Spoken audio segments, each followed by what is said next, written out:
What happens when your own family calls your medical diagnosis a convenient lie? When they label years of struggle as just being dramatic or attention seeking?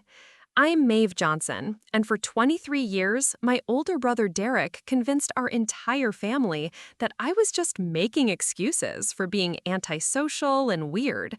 Until one day, a single document changed everything and exposed who was really lying. I'd love to know which corner of the globe you're watching from.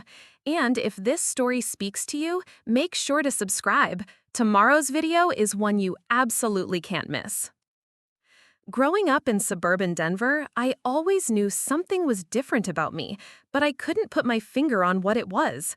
While other kids seemed to navigate social situations effortlessly, I felt like I was constantly translating a foreign language. The fluorescent lights at school made my skin crawl, certain textures made me physically ill, and loud noises felt like someone was drilling into my skull.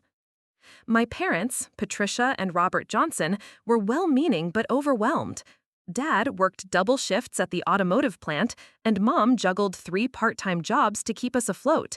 They didn't have time to analyze why their younger daughter preferred reading alone in her room to playing with neighborhood kids, or why I had complete meltdowns over seemingly minor changes in routine. Derek, however, had plenty of time to analyze me. 3 years older and naturally charismatic, he appointed himself the family expert on my behavior. When I was 8 and had a panic attack because Mom rearranged the living room furniture, Derek rolled his eyes and announced, "She's just being dramatic for attention." When I couldn't handle the chaos of birthday parties and would hide in closets, Derek would find me and drag me out, whispering harshly, "Stop being such a weirdo, Maeve. Just act normal for once." The pattern established early became our family dynamic. Derek was the golden child, star athlete, honor roll student, popular with teachers and classmates alike. I was the problem child who couldn't seem to get anything right. When report cards came home with comments about my difficulty with transitions and challenges with social interaction, Derek would smirk and say, "See, even the teachers know she's just making excuses." Middle school was when things really escalated. The sensory overload of crowded hallways, locker slams, and constant chatter left me exhausted every day. I started having what I now know were sensory shutdowns, moments where I'd become completely overwhelmed and unable to speak or move. My teachers interpreted this as defiance or attention-seeking behavior. Derek weaponized these incidents.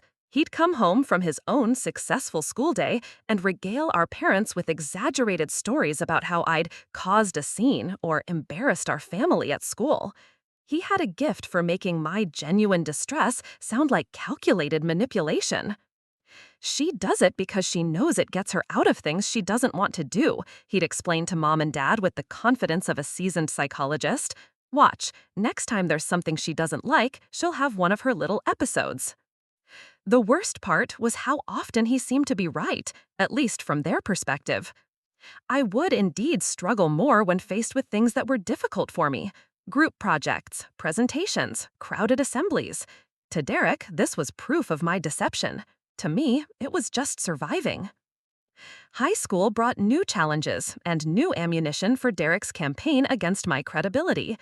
I discovered that I had an exceptional memory for certain subjects. I could recite entire passages from books I'd read years ago and remember obscure historical dates with perfect accuracy. But I couldn't remember to bring a pencil to class or follow multi-step verbal instructions. "See how convenient that is?" Derek would say when I'd excel in areas that interested me but struggle with executive functioning tasks. "She remembers everything when it's something she cares about, but suddenly becomes helpless when it's something boring." Classic manipulation. He had an explanation for everything. My detailed knowledge of my special interests became showing off. My need for routine became controlling behavior. My difficulty with social cues became choosing to be antisocial. According to Derek, I was essentially a master manipulator who had fooled everyone except him. The family bought into his narrative completely.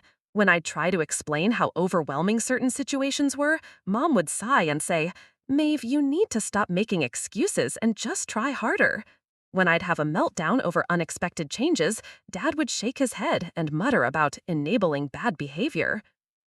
Derek positioned himself as the voice of reason, the only one brave enough to call out my supposed act. He'd speak about me in this concerned, almost pitying tone that made him seem mature and insightful. "I just want what's best for Maeve," he'd say, "but she'll never improve if we keep making excuses for her." By my senior year, I'd internalized so much of Derek's narrative that I began to doubt myself. Maybe I was just making excuses. Maybe I was choosing to be difficult. Maybe everyone else was right, and I was just weird and antisocial and looking for ways to avoid responsibility. College offered some respite, simply because Derek wasn't there to provide daily commentary on my behavior. I chose a small liberal arts school in Fort Collins, partly because it was far enough from home to escape the family dynamics, but close enough that I wouldn't seem to be running away. For the first time in my life, I was around people who didn't have preconceived notions about who I was. Some professors and classmates actually seemed to appreciate my attention to detail and deep knowledge of subjects that interested me. I found a small group of friends who shared my love of quiet activities and didn't expect me to be someone I wasn't. But whenever I came home for breaks, Derek was ready with fresh observations about my act. He'd interrogate me about college social life, seizing on any mention of struggles or challenges as evidence that I was still playing the victim. If I mentioned that I'd found a good group of friends, he'd say I was lying to make myself seem normal. If I admitted to any difficulties, he'd roll his eyes about my same old excuses. The summer after my sophomore year, Derek had graduated college and moved back home while job hunting. Having him around constantly felt like being under surveillance. He monitored my interactions with family, jumped on any signs of distress or confusion, and provided running commentary on my behavior to anyone who would listen. "She's gotten worse since college," he announced at a family barbecue, speaking about me like I wasn't sitting right there. "I think all that coddling from professors has made her think her little quirks are actually special instead of just antisocial behavior she needs to work on." That summer, something shifted in me. Maybe it was having experienced acceptance at college, or maybe I was just tired of feeling crazy all the time, but I started researching my symptoms online. What I found made my heart race with recognition and hope. Article after article described experiences that mirrored my own: sensory sensitivities, difficulty with social communication, need for routine, intense interests in specific subjects, executive functioning challenges. The more I read about autism in women, the more pieces of my life started falling into place. I spent weeks researching, taking online assessments, and reading personal accounts from autistic women. Everything resonated so deeply that I felt like I was reading my own diary written by strangers. For the first time in my life, I had a framework for understanding why I felt so different from everyone around me. When I finally worked up the courage to mention my suspicions to my family, Derek's reaction was swift and brutal. "Oh, come on, Maeve," he scoffed. "Now you're self-diagnosing with trendy conditions? This is exactly what I mean about making excuses. You can't just be weird and antisocial. Now you need a medical label for it?" Derek's dismissal stung, but it also fueled my determination. I decided I needed professional validation, not just for my family, but for myself.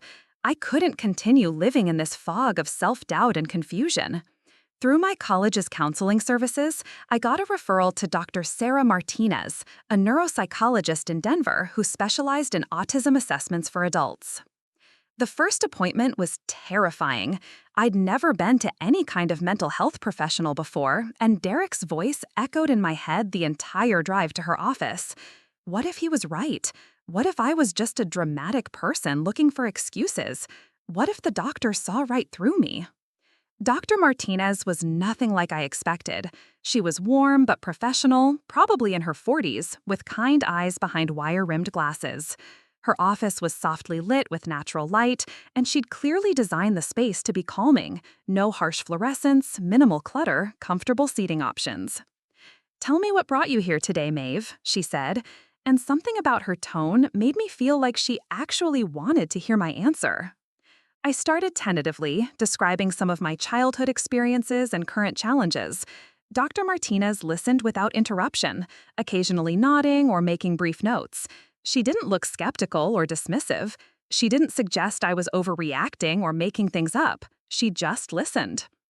"These experiences you're describing are very real," she said when I finished my initial explanation. "Regardless of what diagnosis we arrive at, if we arrive at any diagnosis at all, what you're telling me represents genuine challenges that have impacted your daily life. That's what matters." Over the next several weeks, I underwent the most thorough evaluation of my life.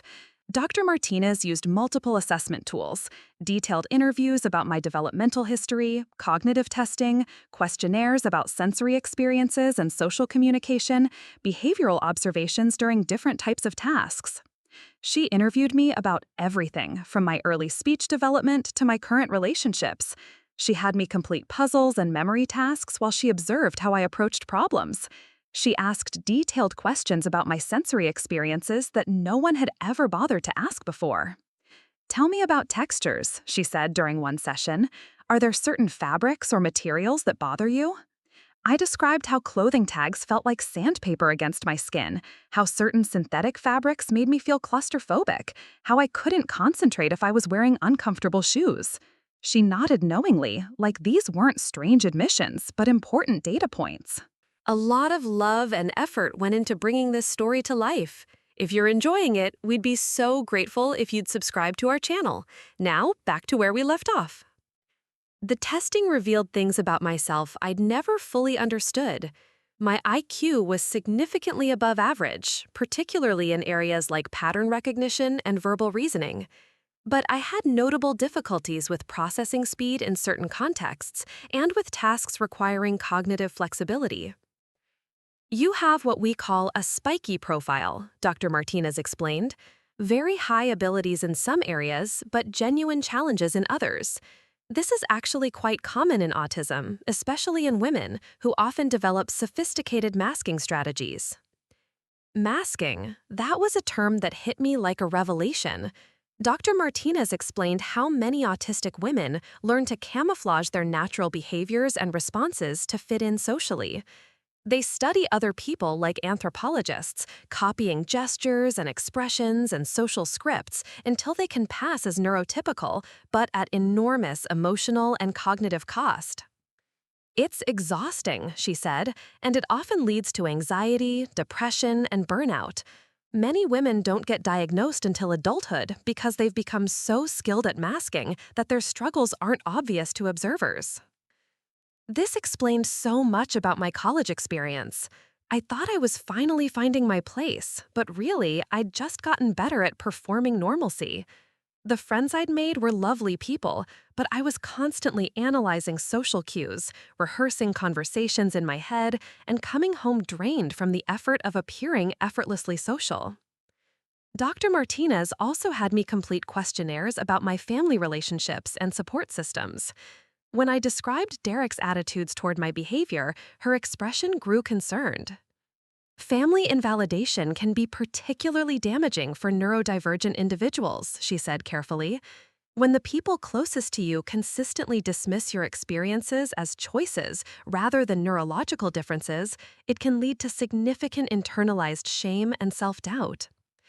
She explained that autism in women was historically underdiagnosed and misunderstood. Many of the diagnostic criteria had been developed based on observations of autistic boys and men, missing the ways autism typically presents in females. Women were often labeled as shy, anxious, or having personality disorders, rather than being recognized as autistic. "Your brother's skepticism, while hurtful, is unfortunately common," Dr. Martinez said. "Many people still have very narrow, stereotypical ideas about what autism looks like. They expect to see obvious repetitive behaviors or severe social deficits, and they miss the more subtle presentations." The assessment process took about 6 weeks total. During that time, I didn't tell my family what I was doing. I knew Derek would have strong opinions about me shopping for diagnoses, and I didn't want his commentary clouding my ability to be honest with Dr. Martinez. When the testing was complete, Dr. Martinez scheduled a feedback session to go over the results. I was nervous, but also hopeful. The evaluation process itself had been validating. Finally, someone was taking my experiences seriously and examining them through a clinical lens rather than a judgmental one. Based on all the assessment data, Dr. Martinez began, you meet the criteria for autism spectrum disorder, level 1, which used to be called Asperger syndrome. Your challenges are primarily in social communication and interaction, with restricted interests and repetitive behaviors that are more subtle than the classic presentations. She went through the evidence systematically. My detailed developmental history showed early signs that had been overlooked or misinterpreted. My cognitive testing revealed the characteristic uneven profile common in autism. My sensory processing differences were significant and consistent with autistic patterns. Your masking abilities are quite sophisticated, she continued, which is why your autism wasn't identified earlier. You've developed complex strategies for navigating social situations, but these strategies require conscious effort and become less effective under stress. Dr. Martinez provided me with a comprehensive written report documenting all her findings. It was 12 pages long and covered everything from my early developmental milestones to current functional challenges. She explained each section, making sure I understood not just the diagnosis, but the reasoning behind it. This report represents hundreds of data points collected over multiple sessions, she said. It's not based on a quick conversation or a single questionnaire. This is a thorough clinical assessment that would hold up to scrutiny from any medical or educational institution. I felt a mixture of relief and apprehension as I held the report in my hands. Relief because finally I had an explanation for a lifetime of feeling different and struggling in ways that others didn't understand. Apprehension because I knew I'd eventually have to share this with my family, and I could already imagine Derek's response. Dr. Martinez seemed to read my thoughts. "How do you think your family will respond to this diagnosis?" she asked gently. I told her about Derek's certainty that I was manipulative and attention-seeking, about how he'd positioned himself as the expert on my behavior for over 2 decades. "That must be very painful," she said. "It's particularly difficult when family members interpret autism symptoms as character flaws or deliberate choices. The truth is, autism is a neurological difference that affects how you process sensory information, navigate social situations, and organize your thoughts and behaviors." She gave me some resources for family members of newly diagnosed autistic adults, including information specifically addressing common misconceptions about autism in women. "Some families need time to adjust their understanding," she said. "Others may never fully accept the diagnosis. What's most important is that you now have accurate information about yourself and can make informed decisions about support and accommodations that might help you." I left that appointment with a folder full of documentation and a head full of thoughts. For the first time in my life, I had a medical professional's validation that my experiences were real, that my struggles were genuine, and that I wasn't just making excuses or being dramatic. But I also knew that convincing my family, particularly Derek, would be an entirely different challenge. He'd spent so many years building a narrative about who I was and why I behaved the way I did. Would a clinical diagnosis be enough to change his mind, or would he find new ways to dismiss and invalidate my experiences? I decided to wait until winter break to share the news with my family. I wanted time to process the diagnosis myself and prepare for what I suspected would be a difficult conversation.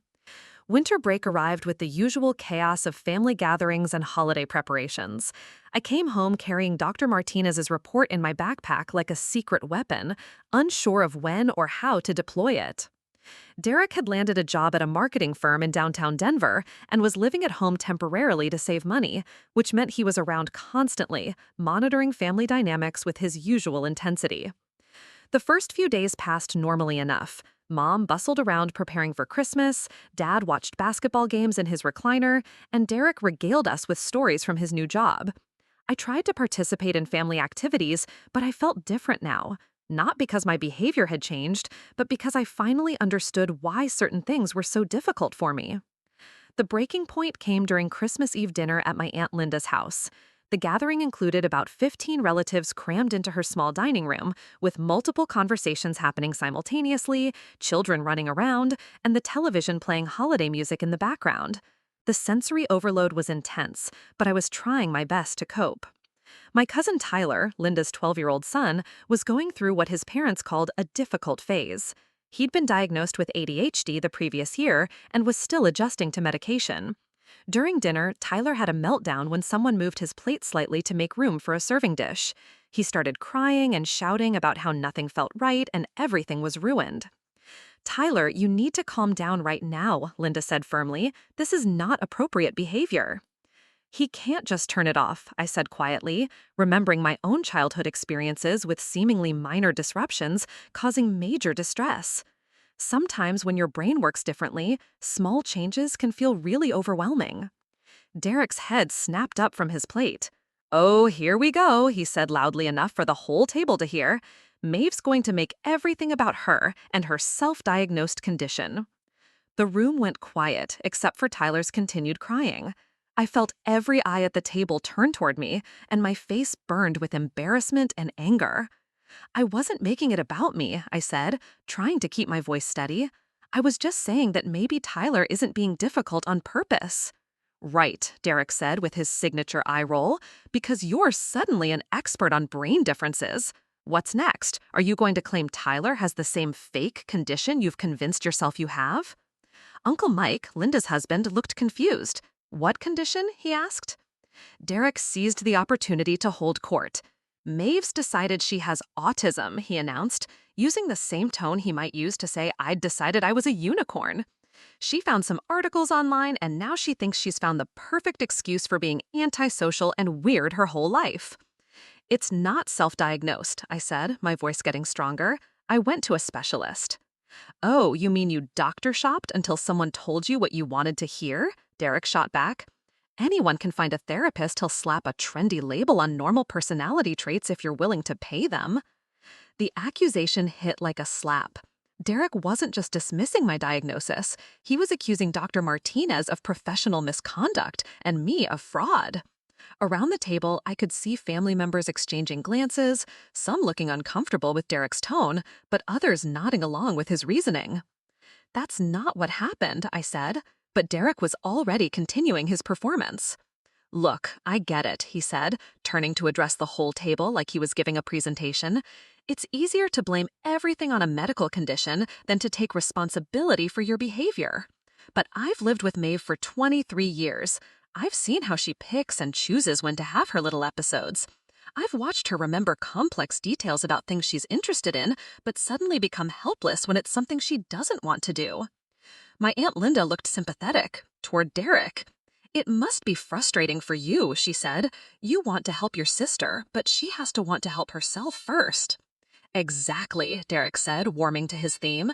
"And the worst part is, these fake diagnoses aren't just harmless. They take resources away from people who actually need help. Kids like Tyler, who have real medical conditions, get lumped in with people who are just making excuses." That did it. I stood up abruptly, my chair scraping loudly against the floor. "I have documentation," I said, my voice shaking with anger. 12 pages of clinical assessment from a neuropsychologist, 6 weeks of comprehensive testing. But you've already made up your mind, haven't you, Derek? You've been the expert on my brain since we were kids, so why would you let actual medical professionals change your opinion?" "Fine," Derek said, leaning back in his chair with a smug smile. "Show us this magical documentation. Let's see what you paid some quack to write about you." The room was dead silent now, except for the Christmas music still playing from the living room. Tyler had stopped crying and was watching the adult drama unfold. I realized that this was it, the moment I'd been dreading and preparing for since getting my diagnosis. "I'll be right back," I said, and went out to my car to get the report from my backpack.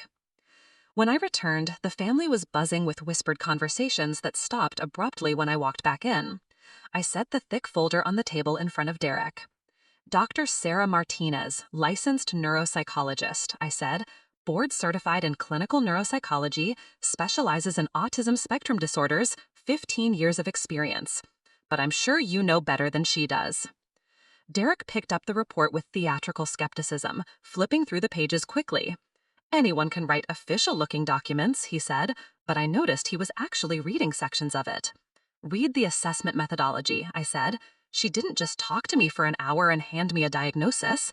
Intelligence testing, executive function assessments, sensory processing evaluations, developmental history analysis, behavioral observations across multiple sessions. Derek kept reading, and I watched his confident expressions start to shift slightly. Dr. Martinez had been thorough in a way that was difficult to dismiss, even for someone determined to find fault. This section here, I continued, pointing to a specific page, explains the diagnostic criteria and exactly how my presentation meets each one. It references peer-reviewed research about autism in women and why it's often missed or misdiagnosed. My dad reached for the report. Can I see that? Derek reluctantly handed it over, and Dad put on his reading glasses to examine the document. Mom leaned over his shoulder, reading along. The rest of the family watched this unfold like they were witnessing a courtroom drama. "This is very detailed," Dad said after several minutes of reading.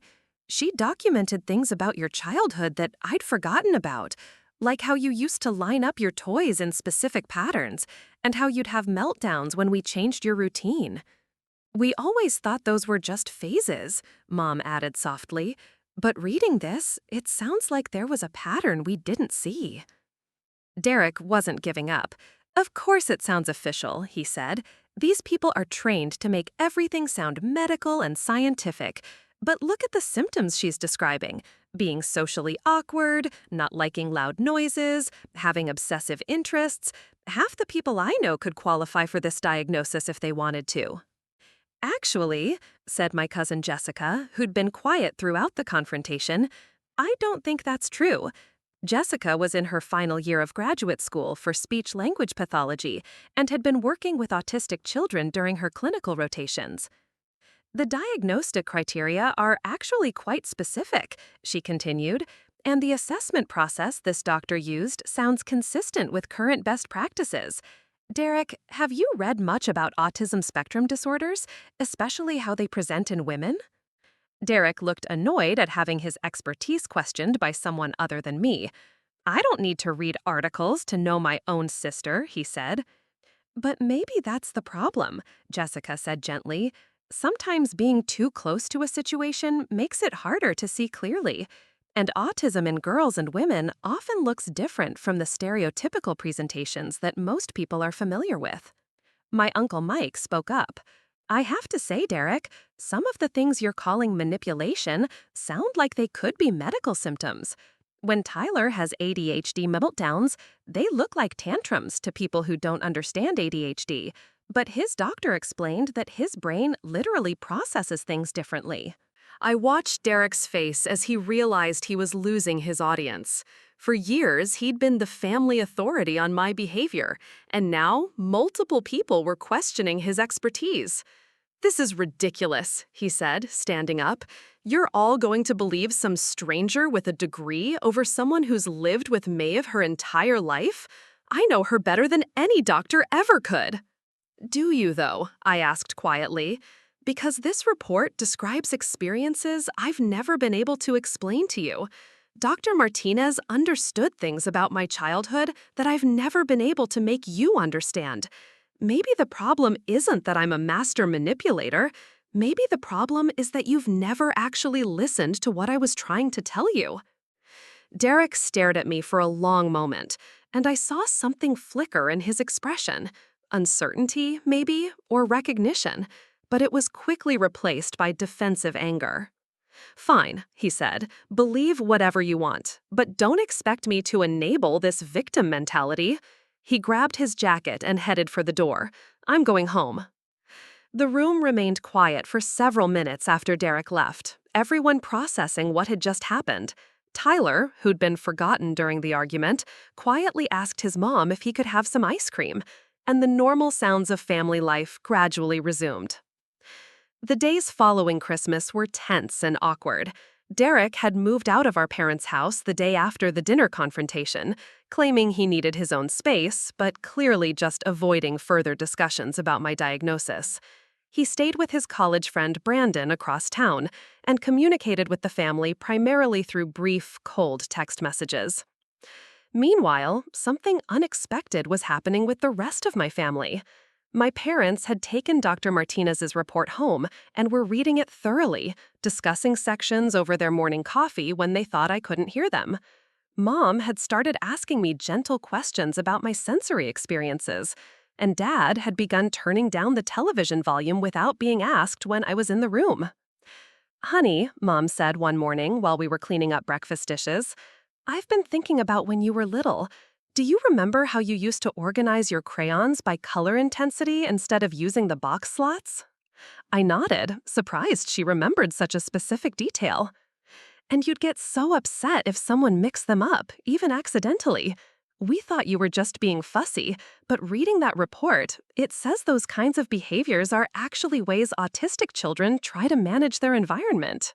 It felt wrong when they were mixed up, I told her, like physically uncomfortable. I couldn't concentrate on drawing until they were back in the right order. Mom was quiet for a moment, washing the same plate twice. I wish we'd understood then, she said softly. We spent so much time trying to make you more flexible instead of recognizing that you were working so hard just to cope with things that came easily to other kids. These conversations were revelatory, but also painful.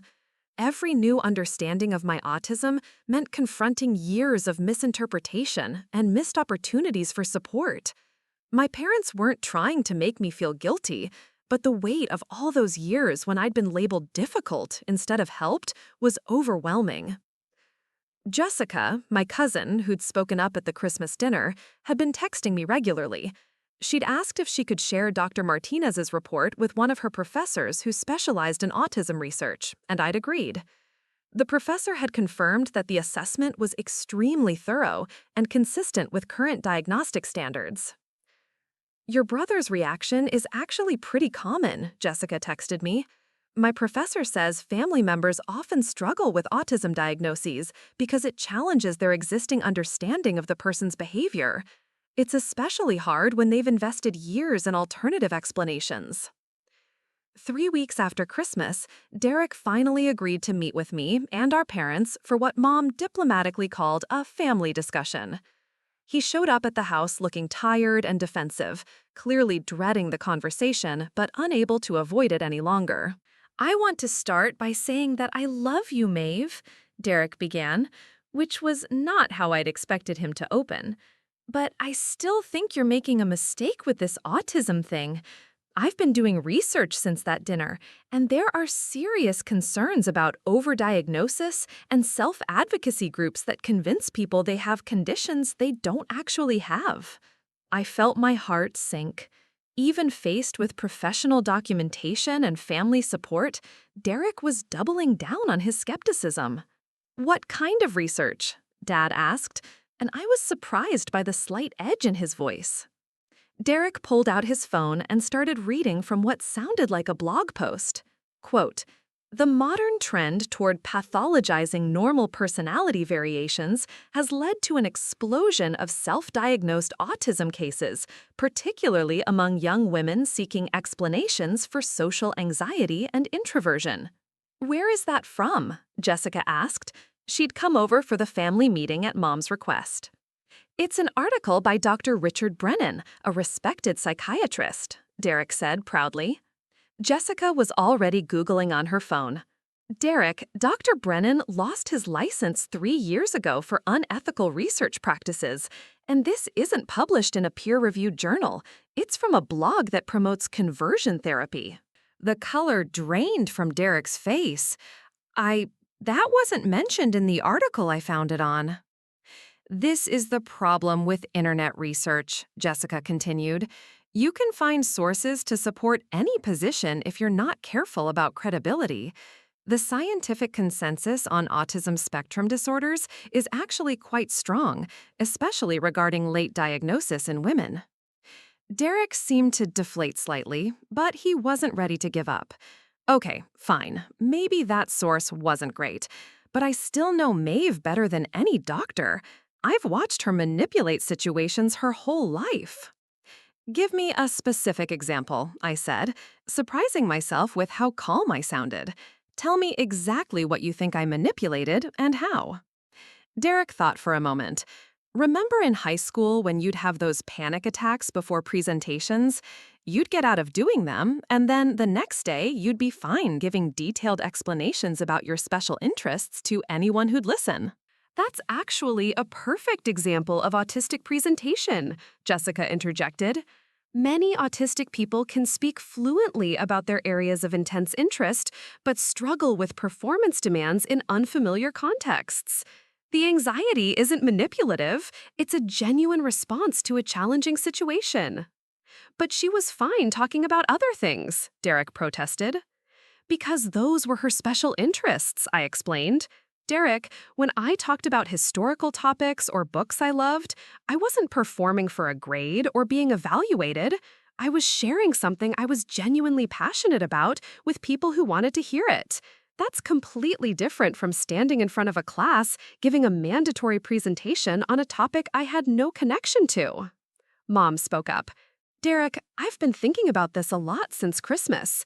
Do you remember how Maeve would spend hours researching topics that interested her, but she couldn't remember to turn in homework assignments? That just proves she was choosing what to focus on, Derek said, but he sounded less certain. Or it shows that her brain works differently, Dad said. The report explains something called executive functioning differences. It's not about choosing what to remember, it's about how the brain processes and prioritizes information. I could see Derek struggling with this new perspective. His entire understanding of me was built on the assumption that my behaviors were conscious choices. Accepting that they might be neurological differences would mean admitting he'd been wrong about me for over 20 years. I mean to ask you something, I said to Derek, and I want you to really think about your answer. In all these years that you've been convinced I was manipulating everyone, what exactly did you think I was gaining? Derek opened his mouth to respond, then closed it again. Seriously, I continued, what was my supposed endgame? What benefits was I getting from pretending to be overwhelmed by sensory input or struggling with social cues? Did I get out of chores? Did I get special privileges? Did people treat me better because I was weird?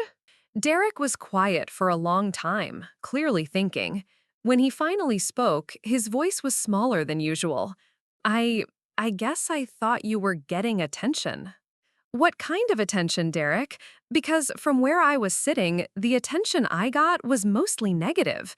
Teachers thought I was defiant, other kids thought I was strange, even my own family thought I was difficult and antisocial. If I was seeking attention, I was really bad at it. But you always seemed so smart, Derek said, and for the first time, he sounded confused rather than accusatory. You could read complex books, you remembered everything about topics you cared about, you could solve logic puzzles that stumped other people. It didn't make sense that someone so intelligent would struggle with basic social situations. That's exactly what autism often looks like, Jessica said gently.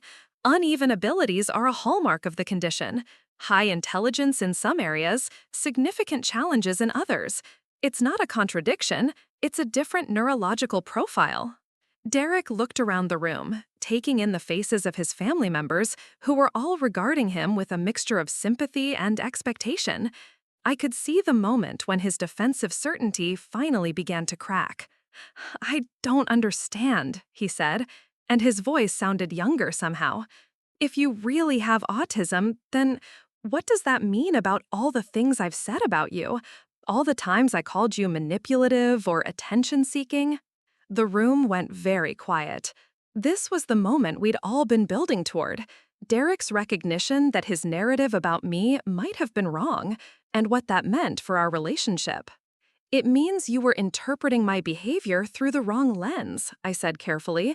You were looking for intentional manipulation where there was actually a neurological difference. You were seeing choices where there were really just different ways of existing in the world. Derek put his head in his hands. Oh, God, Maeve. If you're right, if I've been wrong all this time, I've been such an asshole to you.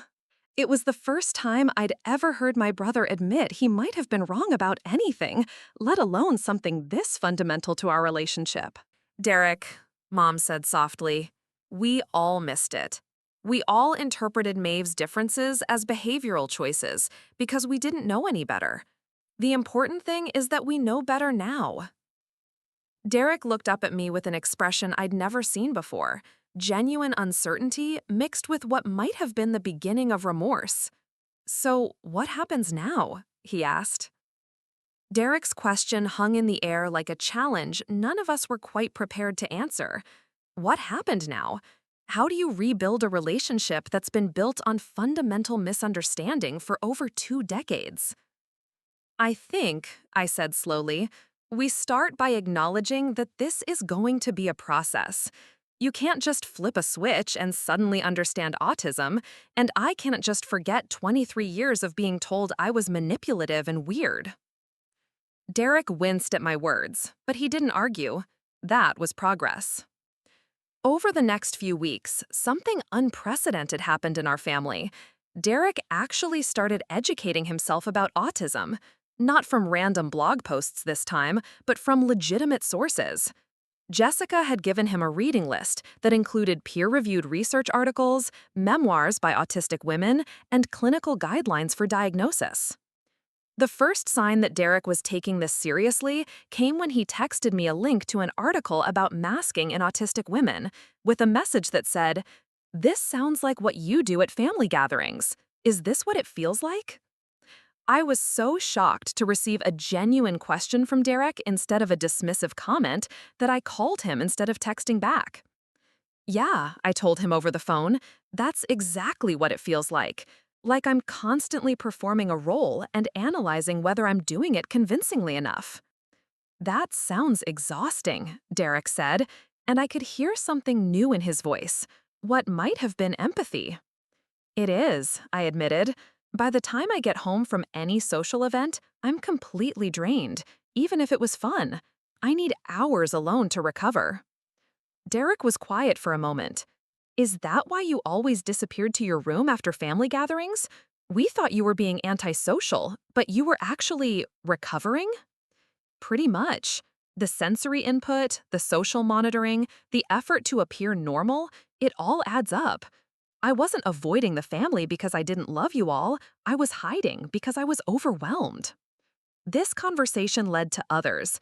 Derek started asking me questions about my experiences that he'd never bothered to ask before. What did sensory overload actually feel like? How did I experience social confusion? What were my special interests really about? For the first time in our relationship, Derek seemed genuinely curious about my perspective rather than dismissive of it. It was disorienting, but also hopeful. The real test came when Derek asked if he could attend one of my follow-up appointments with Dr. Martinez. I was hesitant. Derek's presence in medical settings had always made me anxious because I knew he'd be analyzing everything I said for signs of manipulation. But Dr. Martinez encouraged me to bring him if I felt comfortable. "Family education can be really helpful," she said. "Sometimes having a neutral professional explain autism can be more effective than trying to educate family members yourself." Derek was unusually quiet during the drive to Dr. Martinez's office. I could tell he was nervous, though he was trying to hide it. When we arrived, he sat stiffly in the waiting room, checking his phone repeatedly. Dr. Martinez welcomed Derek warmly and thanked him for taking the time to learn about autism. She started by asking what questions he had about my diagnosis.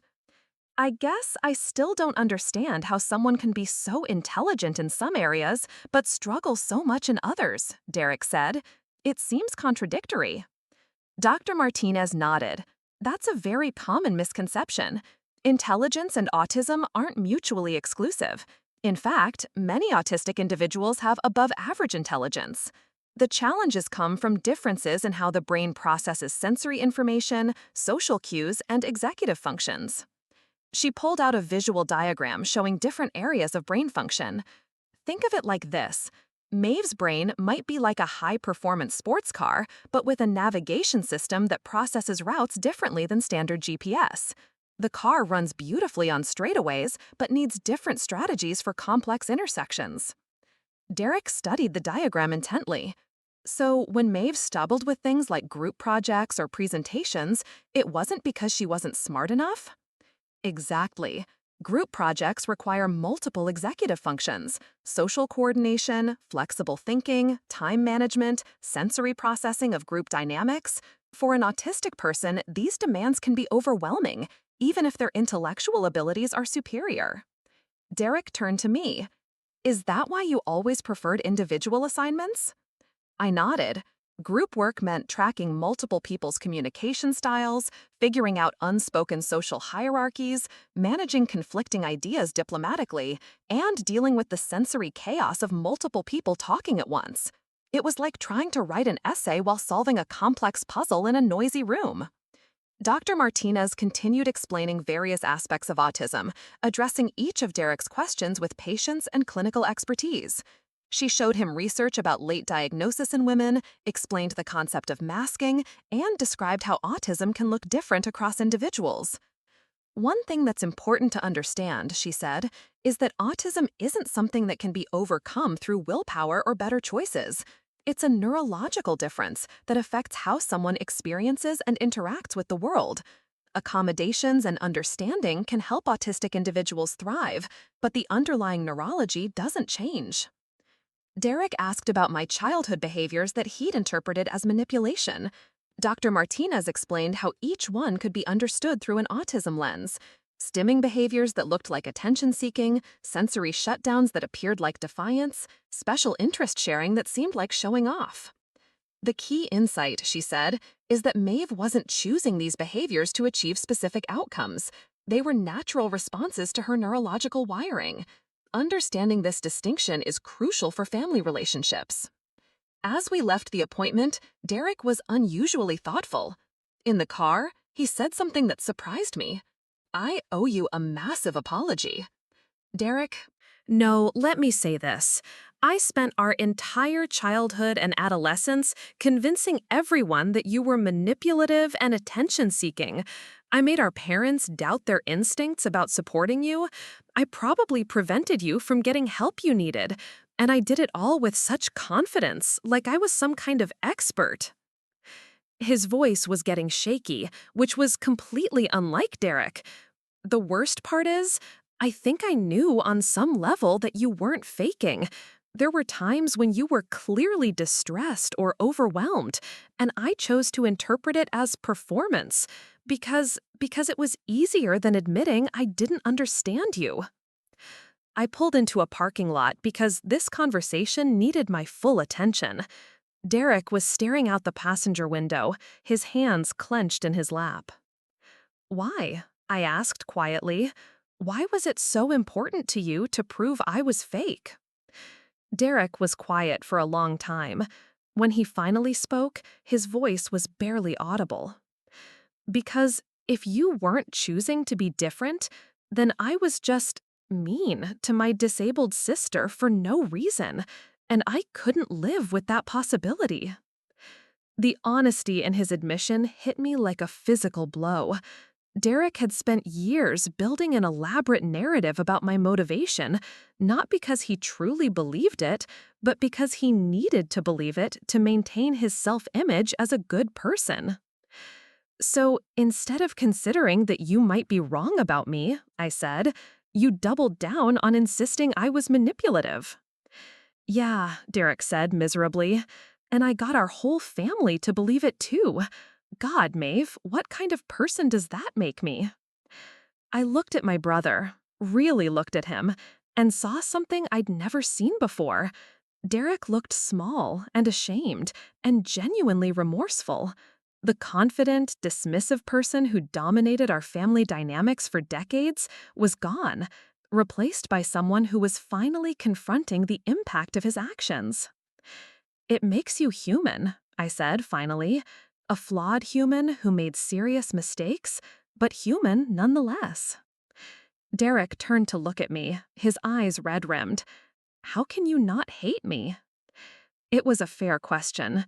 By all rights, I should have hated Derek for years of invalidation and emotional damage. But sitting in that parking lot, watching him grapple with the reality of what he'd done, I found that hate wasn't what I felt. Because hating you would just be carrying around more pain, I said, and I've carried enough pain. What I need now isn't your suffering, it's your understanding, and maybe, eventually, a different kind of relationship.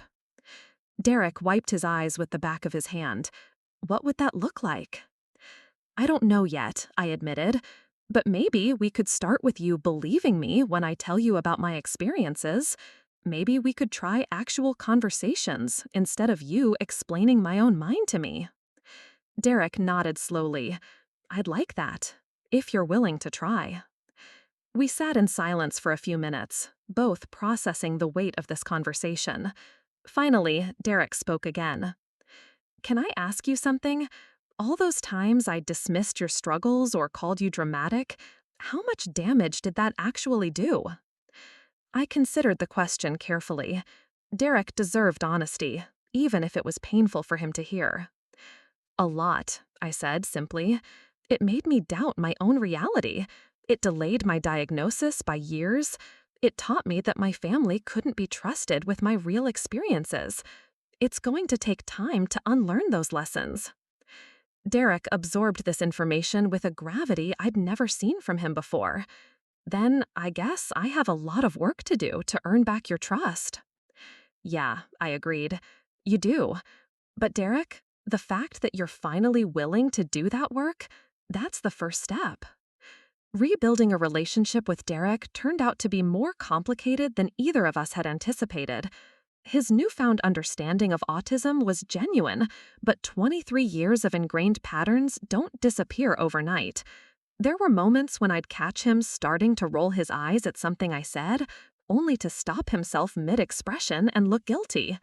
There were conversations where he'd begin explaining my own behavior to me before remembering that he was supposed to be listening instead. The most challenging part was that Derek's apology, while heartfelt, didn't magically erase the impact of his years of invalidation. I found myself second-guessing my own reactions around him, wondering if my responses were autistic enough to be believed, or if I was unconsciously masking to prove my diagnosis was legitimate. Dr. Martinez had warned me about this during one of our sessions. Family dynamics that have been established over decades don't change immediately, even with the best intentions, she'd said. Be patient with yourself and with Derek. Healing takes time. Spring semester brought new challenges. I was back at college, trying to apply my new understanding of autism to my academic and social life. For the first time, I requested accommodations through the Disability Services Office. Extra time for exams, permission to use noise-canceling headphones in lecture halls, and the option to take breaks during long seminars. Some professors were wonderfully supportive. Dr. Helen Carter, my Victorian literature professor, made small adjustments that had huge impacts. She started providing detailed syllabi with exact expectations, gave me advance notice about discussion topics, and allowed me to submit participation points through written responses instead of verbal contributions. But other professors were skeptical in ways that reminded me uncomfortably of Derek's old attitudes. Professor Williams, who taught my required statistics course, made pointed comments about accommodations culture and how students were pathologizing normal academic challenges. The irony wasn't lost on me that while my own brother was learning to accept my autism, I was encountering the same dismissive attitudes from strangers that I dealt with at home for years. Meanwhile, Derek was throwing himself into autism education with the same intensity he'd once applied to dismissing it. He joined online support groups for family members of autistic adults, read memoirs by autistic authors, and even attended a virtual conference about neurodiversity in the workplace. His enthusiasm was touching, but sometimes overwhelming. He'd text me articles at midnight with messages like, "Did you know that autistic people often have superior pattern recognition abilities? That's probably why you were so good at those logic puzzles as a kid." Or, "I found this blog by an autistic woman who describes sensory overload exactly like you do." It was sweet that Derek was trying so hard to understand my experiences, but it also felt like he was treating autism like a fascinating research project rather than my daily reality. When I gently pointed this out to him, he looked stricken. "I'm doing it wrong again, aren't I?" he said during one of our weekly phone calls. I'm trying so hard to be supportive that I'm probably being annoying instead. Not annoying, I said carefully, but maybe intense? I appreciate that you're learning about autism, but I don't need you to become an expert overnight. I just need you to believe me and support me. Derek was quiet for a moment. I think I'm overcompensating, he admitted. I spent so many years being wrong about you that now I'm terrified of saying or doing the wrong thing. Not annoying, I said carefully, but maybe intense? I appreciate that you're learning about autism, but I don't need you to become an expert overnight. I just need you to believe me and support me. Derek was quiet for a moment. I think I'm overcompensating, he admitted. I spent so many years being wrong about you that now I'm terrified of saying or doing the wrong thing. So I'm throwing information at you to prove that I get it now. You don't have to prove anything to me, I told him. Just be present. Ask me how I'm doing. Listen when I tell you. That's enough. This conversation marked a turning point in Derek's approach. Instead of bombarding me with autism facts, he started asking simpler, more personal questions. How was I feeling about using accommodations at school? Was I finding community with other autistic people? What did I need from him as my brother? The answer to that last question was complicated. What I needed was for Derek to acknowledge the specific ways his behavior had impacted me, not just offer general apologies. I needed him to understand that his actions had consequences that extended far beyond our sibling relationship.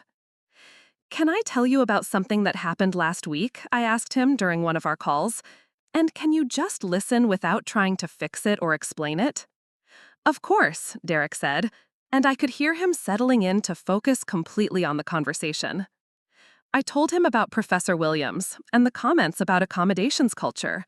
I described how it felt to have my needs dismissed by someone in authority, how it triggered all my old fears about being seen as manipulative or attention-seeking. And the worst part, I said, is that I could hear your voice in my head.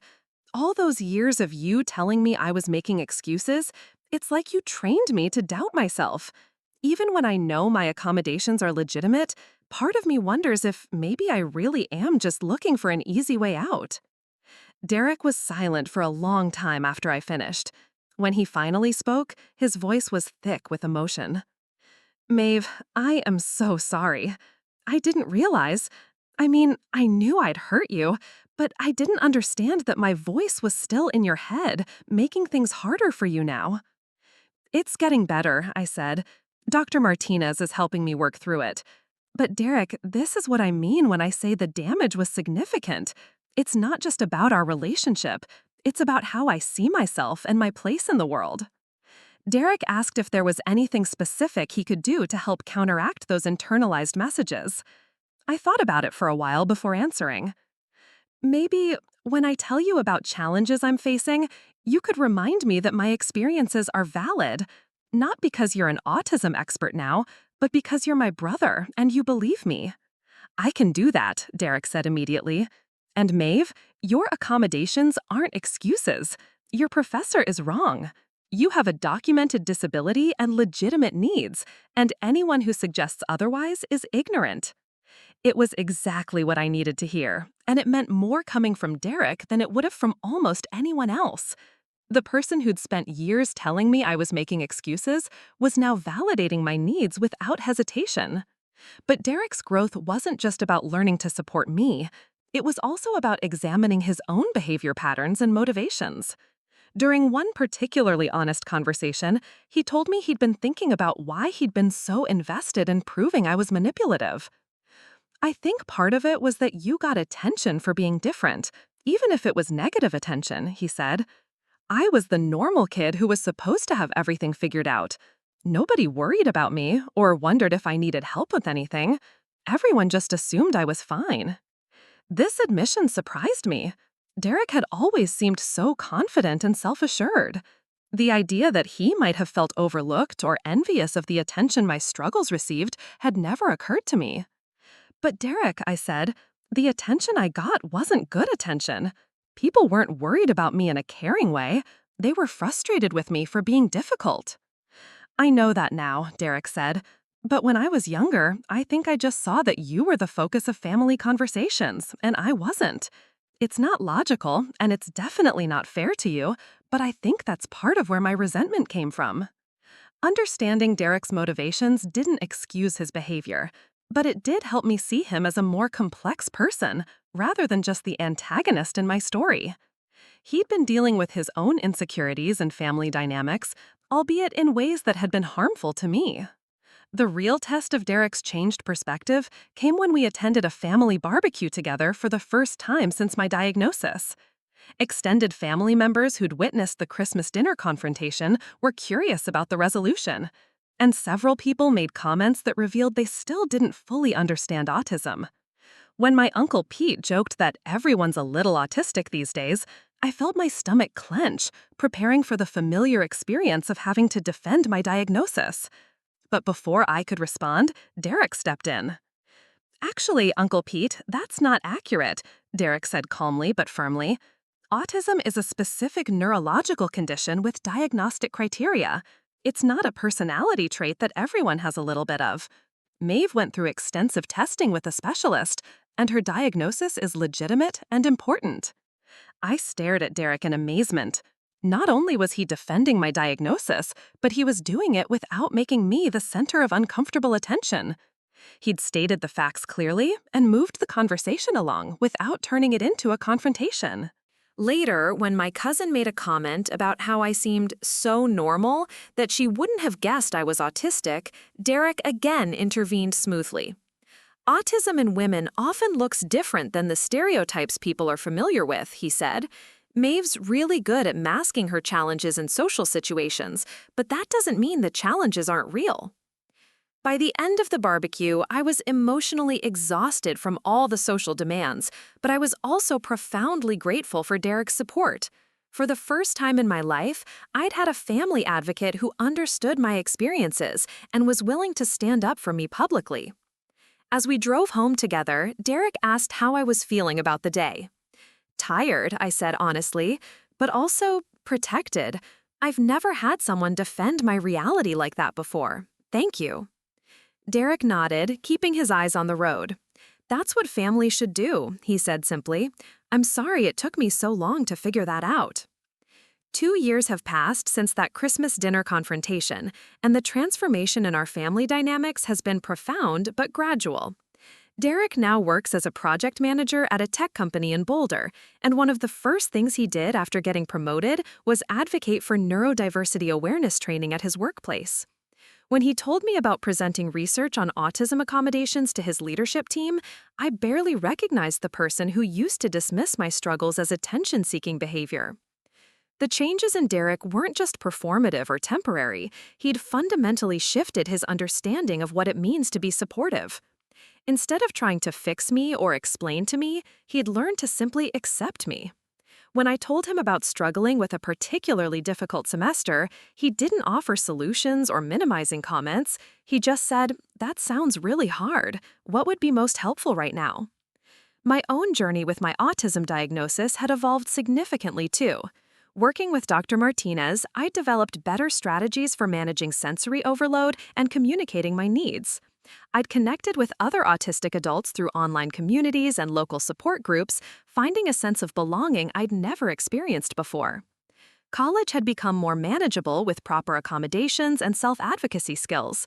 I'd even switched my major from the generic liberal arts program I'd chosen to avoid challenging myself to cognitive science with a focus on neurodiversity differences. For the first time, my academic work aligned with my genuine interests rather than what I thought I should study. The most unexpected development was that Derek had become genuinely interested in neurodiversity advocacy beyond just understanding me. He'd started volunteering with a local organization that provided support services for autistic adults, and he often came home with stories about the people he met and the challenges they faced. "I met this woman yesterday who wasn't diagnosed until she was 45, he told me during one of our regular coffee meetings. She said she spent decades thinking she was broken, just like you did. It made me realize how many people are probably still out there struggling without understanding why." These conversations revealed how much Derek had genuinely changed. He wasn't just tolerating my autism, he'd developed real empathy for the broader autistic community and understanding of systemic issues around late diagnosis and support services. The real milestone came when Derek asked if I'd be willing to speak with him at a neurodiversity awareness event his company was hosting. They wanted personal stories from families who'd navigated autism diagnosis and changing family dynamics. I want to tell people about how wrong I was, Derek said, about how my assumptions and attitudes caused real harm, and how much better things became when I actually listened. But I won't do it without your permission, and only if you think it might help other people. I was surprised by how much I wanted to participate. Speaking publicly about my experiences felt like reclaiming my narrative in a way that was empowering rather than defensive.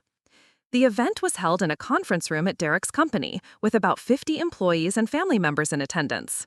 Derek spoke first, describing his journey from skepticism to understanding with remarkable honesty. I spent over 20 years convinced that my sister was manipulating our family with fake symptoms, he said. I positioned myself as the expert on her behavior, dismissing every struggle as attention-seeking or excuse-making. I was wrong about everything, and my attitudes delayed her getting help and caused significant emotional damage. He described the process of learning about autism, acknowledging his mistakes, and working to rebuild our relationship. He didn't try to make himself look good or minimize the impact of his behavior. He just told the truth. When it was my turn to speak, I talked about what it felt like to grow up with undiagnosed autism in a family that interpreted my differences as character flaws. I described the relief of finally understanding myself and the ongoing process of unlearning internalized shame. The hardest part wasn't the autism itself, I said. It was believing that I was fundamentally flawed because the people closest to me couldn't see past their assumptions about what my behavior meant. During the question and answer session, several audience members shared their own experiences with neurodivergent family members. One father talked about his initial resistance to his son's ADHD diagnosis, recognizing similarities to Derek's journey. A woman described suspecting she might be autistic herself after hearing my story. But the most meaningful moment came when a young man raised his hand and said, "I'm autistic, and I've never heard siblings talk about this stuff so honestly. Most families I know either pretend everything's fine or they're still fighting about it. How did you actually get past the anger and hurt?" Derek and I looked at each other, both recognizing the importance of this question. I think the key was that Derek had to genuinely confront what his behavior had cost me, I said. Not just apologize generally, but really understand the specific ways his attitudes had impacted my life. And I had to be willing to believe that people can change, even when they've hurt you badly. Derek nodded, and I had to accept that earning forgiveness would be a long process, not a one-time conversation. I couldn't just read some articles about autism and expect everything to be fixed. I had to consistently show up differently. After the event, several people approached us individually to continue the conversation. Parents wanted advice on supporting autistic children, employees shared concerns about neurodivergent colleagues, and a few people mentioned they were considering seeking their own evaluations. Driving home together, Derek and I reflected on how surreal it felt to be presenting our story as an example of successful family healing. Do you think we're actually a success story? Derek asked. I mean, we've come a long way, but I still mess up sometimes. I still catch myself making assumptions or saying the wrong thing. I think that's what makes us a realistic success story, I said. Perfect families with no ongoing challenges aren't relatable. What matters is that you're committed to doing better and you actually follow through when you make mistakes. Derek had indeed continued to make mistakes over the past 2 years, but his response to those mistakes had been completely different. When he slipped into old patterns of explaining my behavior or minimizing my challenges, he noticed it himself and apologized genuinely. When I pointed out something hurtful he'd said, he listened without getting defensive and made specific changes. "Can I tell you something?" Derek said as we pulled into my apartment complex. "I actually think I'm a better person now than I was before all this happened. Not just a better brother to you, but better at listening to people generally, better at questioning my assumptions, more aware of how my attitudes affect other people." I could see the truth of this in Derek's other relationships too. He'd become more patient with our parents, more supportive of friends going through difficult times, more thoughtful about his impact on colleagues. Learning to truly see and accept me had taught him skills that improved all his interactions. Can I tell you something? Derek said as we pulled into my apartment complex. I actually think I'm a better person now than I was before all this happened. Not just a better brother to you, but better at listening to people generally, better at questioning my assumptions, more aware of how my attitudes affect other people. I could see the truth of this in Derek's other relationships too. He'd become more patient with our parents, more supportive of friends going through difficult times, more thoughtful about his impact on colleagues. Learning to truly see and accept me had taught him skills that improved all his interactions. You know what's funny? I said. I think I'm better too. Not because there's anything wrong with being autistic, but because understanding myself has let me stop wasting energy trying to be someone I'm not. I can focus on my actual strengths instead of hiding my differences. We sat in the car for a few more minutes, both of us processing the day and how far we'd traveled from that explosive Christmas dinner 2 years ago. Maeve, Derek said finally, I know I can't undo the damage I caused when we were younger, but I want you to know that having you as my sister and getting to really know you instead of the version of you I made up in my head has been one of the most important experiences of my life. Looking at Derek, really seeing him as the person he'd become rather than the person who'd hurt me for so many years, I felt something I'd never expected to feel about our relationship, genuine fondness. I love you too, Derek, I said. The real you, not the perfect brother I used to wish you would become. As I walked up to my apartment, I reflected on how different my life looked now compared to 2 years ago.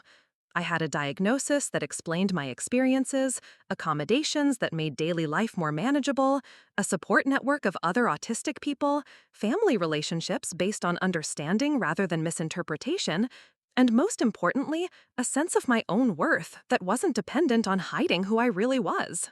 The journey hadn't been easy, and the healing wasn't complete.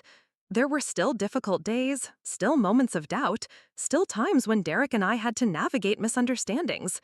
But we'd built something new together, a relationship based on truth instead of assumptions, support instead of judgment, and love that didn't require me to be anyone other than exactly who I am. That night, I texted Derek a simple message. Thank you for being willing to change. His response came quickly. Thank you for giving me the chance to try. Sometimes the most powerful transformations happen not through dramatic gestures, but through the daily choice to see each other clearly and love each other anyway. Derek and I had finally learned how to be siblings. Not perfect ones, but real ones. And that turned out to be enough. Looking for more? We've got 2 amazing stories ready for you right on screen. If this one touched you, these are absolutely worth your time. Click to watch them now. And hey, subscribe and hit that bell to never miss our latest uploads.